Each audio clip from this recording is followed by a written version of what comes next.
Hello everybody, it's Niklas and welcome to this new video on Meshmixer, and in this video we are going to see the transformations. Subscribe to this YouTube channel if you like the content. First link on the description, the complete course Meshmixer is available if you want to learn this software starting from scratch with a course structure. It will be on the first link on the description. You will see the models, the session of the course, what you will be able to learn. Second link on the description, it is a website in link with this YouTube channel. You can discover software in these YouTube channels. And second link on the description, it is like an online school. You can pick a course and learn any graphic software. So we are going to start here and to see the transformation. I have this sphere, and if I want to edit this sphere, you can go in edit here and you can find the transform tools. When you click on the transform tools, you have two options. First, you can work with the value here, like a translation. If I want to move on the x-axis with 40, I can tap 40. If I want to come back to 0, I can tap 0. If I want to scale my cube on the x-axis 2, I can scale with 2. If I want to rotate maybe on the y-axis with 45, I can tap 45, just like that. So first you can enter the different values that you need on this area, just here. So if you want to scale also, you want to define a value for your element, you can tap any value on the X, Y, and Z axis. You have also the possibility, I'm going to come back with, for example, a specific value. So it means here we can just, I'm going to press Ctrl Z and go in the actions, I can undo, and I will just go back with my original size. So here I will go back, or I will just cancel to come back to my sphere. It will be pretty better. And when I go in the transformation feature, you have enable snapping, because all this type of thing you can go for these panels, and as you can see you have some value here. If you deactivate enable snapping, you won't have any value, and generally it's not convenient. So I can advise you to use enable snapping, and thanks to that, with this type of cube you can scale your object on the different directions. If you want to scale uniformly, you can click on the Wise cube in the middle. You can also create some rotation with this type of features, just like this. And if you want to move, you have the different arrows to be able to move on the different axes, just like this. And this is why it is useful, because don't forget to accept, you can add multiple primitives at the same time. So it means you can go here. If I want to add something like torus, I can add a torus on the right. The torus will appear on these directions, and it is same, I can dragging and moving my torus just like that. If I want to scale proportionally, I can click on the Wise cube just here, and you can add multiple elements like that. And I can continue. If I wanted to add something like the bunny, I can add a bunny here. Automatically I will have my transform tools, and I can adjust the bunny. If, for example, I want to break the proportions, I can, for example, scale proportionally. And if I want to break the proportion, I can click here and I will break the proportion of the bunny, as you can see. And you can place different elements together as well. So the first thing that I'm going to do, I'm going to validate here. The active object will be, when you click here, you will have some active object. You can go in the action panels, in the view panels here, and when you go on show object browser, you can see your different meshes appearing on this area. I'm going to remove the bunny, clicking here and remove this one here, and something that I will do, it is to add a cube. So I will go directly in Meshmix on this area, and we will add a cube just here. First I need to select one active object. I will go to add a cube and place the cube here.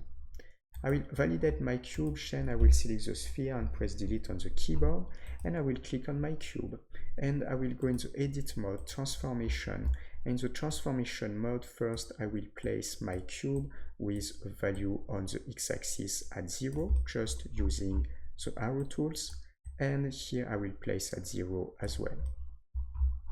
So 0 on this axis and 0 on this axis. Then I will scale on this area with 10. Here I will scale with maybe 60, and here I will scale with maybe 60 as well. Then this cube I can, for example, duplicate. To duplicate, you have the option to duplicate here. So you can activate duplicate. Automatically, the object brochure will be open with a new mesh created, and you just need to click on transform, and you have your second cube and you can move. I can select, for example, the right view, and I just need to place the cube on the top, and as you can see, it's pretty simple and convenient.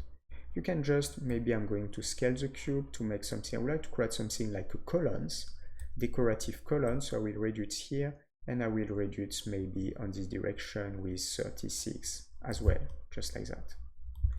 And I will validate this cube. Now I would like to place a cylinder on the top. So how I can process, I can select Meshmixer, and I will create a cylinder on this area. I can move my cylinder. You can also place an element directly on the top. On the top, depending on the view. Here it's not what I'm going to do. I'm just going to place the element like this just to show you the transformation. And I will place at 0 on the x-axis, 0 on the y-axis, select the right view, and I can, for example, put this on the top. But if it's too big, I will reduce the cylinder. So I will dragging and moving here, like maybe 18, and here I will reduce with 18. And then I will scale, so I will take this one to scale on the green axis, and I will put something like maybe 120. I will select the right view, I will zoom it all out, and I will place this element totally on the top, and we will obtain something like this. So as you can see, it's pretty convenient, and I will just accept. And here on my object brochure, you can see this one, and this one.